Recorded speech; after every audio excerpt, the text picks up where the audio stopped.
যায়, কোনো পাপই নেই। এজন্য গোনা হয়ে গেলে, গোনা করা নয়, গোনা যদি কখনো হয়ে যায় সঙ্গে সঙ্গে আবার আপনার তওবা করতে হবে যে আমরা ভবিষ্যতে আল্লাহ আমার এই যে গোনাটা হয়ে গেছে ভবিষ্যতে আর কখনো এই গোনার মধ্যে আমি লিপ্ত হব।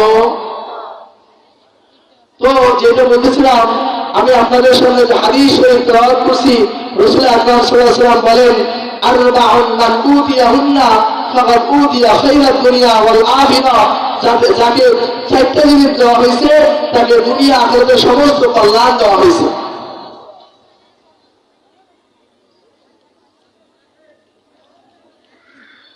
যাকে চারটা জিনিস দেওয়া হয়েছে তাকে দুনিয়া আখিরাতের সমস্ত কল্যাণ দেওয়া হয়েছে। এক নম্বর হচ্ছে লিসানুন যাকির, যাকে এমন জিহ্বা দেওয়া হয়েছে যে জিহ্বা সবসময় আল্লাহ তাআলার জিকির করে। লিসানুন যাকির, সর্বক্ষণ আল্লাহ তাআলা জিকির করে। দুই নম্বর হচ্ছে কলবুন শাকির, যাকে এমন কলব দেওয়া হয়েছে যেই কলব সবসময় আল্লাহ তাআলা শুকরিয়া আদায় করে। তিন নম্বর হচ্ছে ওয়া বাদানুন আলাল বালাই সাবিরুন, যাকে এমন শরীর দেওয়া হয়েছে যেই শরীর সমস্ত বালা মুসিবতের সময় ধৈর্য ধারণ করে।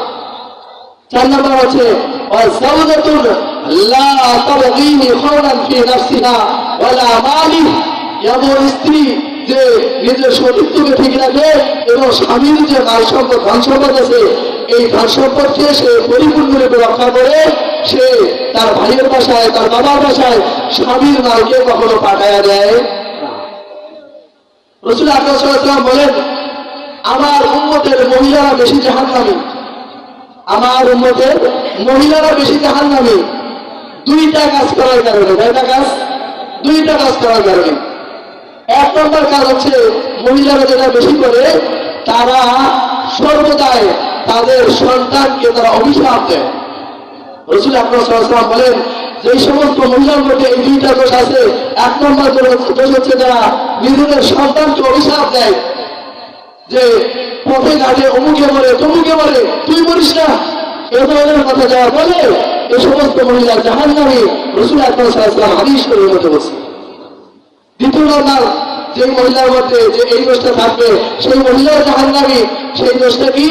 যে যারা স্বামীর অকৃতজ্ঞতা করে। স্বামী সারা জীবন সব দিছে, একদিন পরিশ্রম করতে